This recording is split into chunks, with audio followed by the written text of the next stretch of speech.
ఈ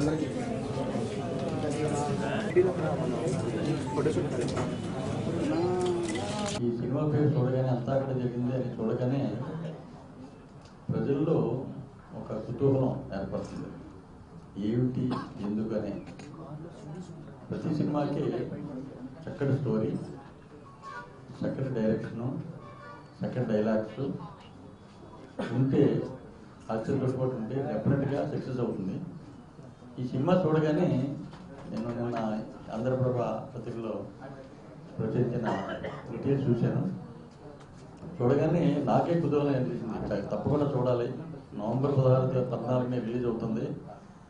మన టీచర్గా పనిచేస్తూ ఈ ఫీల్డ్లోకి ఎంటర్ అయ్యి ఒక చక్కటి సినిమా సినిమా తీసి ప్రజల్లోకి తీసుకొస్తున్నారు. చాలా సంతోషంగా ఉంది.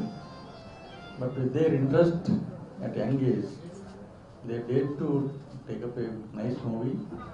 ప్రొడ్యూసర్ ఆదినారాయణ గారు నేను తీసిన ముందు షార్ట్ ఫిల్మ్స్, డాక్యుమెంటరీస్ చూసేసి నాకు సపోర్ట్ చేసి ఈ నువ్వైతే హారర్ ఫిల్మ్ కరెక్ట్గా తీయగలవని చెప్పి ఆయన ఒక కథ రాయడం జరిగింది. అది మన ఆంధ్రప్రదేశ్లోనే ఫస్ట్ టైం పారానార్మల్ యాక్టివిటీ మీద ఆయన స్టోరీ రాయడం జరిగింది. ఆయన నన్ను కాంటాక్ట్ చేసి ఈ సినిమా అయితే నువ్వే తీయగలవు అని చెప్పేసి దీనికి స్క్రీన్ ప్లే అది రాసి డైరెక్షన్ చేయాలమ్మా, మన సినిమా స్టార్ట్ చేయాలని చెప్పేసి నాకు చెప్పగానే నేను స్క్రీన్ ప్లే ప్లాన్ చేసుకొని దీన్ని తీయడం జరిగిందండి. అండ్ యూత్ ఈజీ మనీలో పడిపోయి వాళ్ళు ఎంచుకునే షార్ట్ కట్స్ అవి ఎదురు తిరిగితే ఎదురయ్యే విపరీత పరిణామాలు ఏంటి అనేది చాలా ఎక్సలెంట్ గా ఒక స్క్రీన్ ప్లే రాశారు.